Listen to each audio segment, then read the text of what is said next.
Hello, good morning mga herbal. Ito na yung binabad ko na okra sa loob ng 12 oras. So ngayon sasalain natin siya kasi sabi malagkit daw to. Na meron siyang lagkit at nakukuha yung masustansya ng galing sa okra. So salain natin siya guys, mga herbal.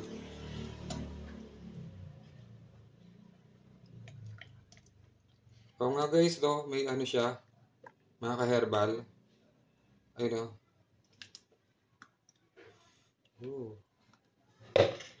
Sala ko na guys. Kailangan pa na isang baso.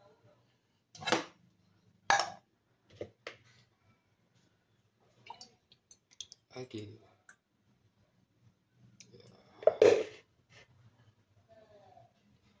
Okay, mga ka-herbal, salamat sa panonood. Sana makakuha po ng tip kayo dito. Maganda po to sa ating kalusugan.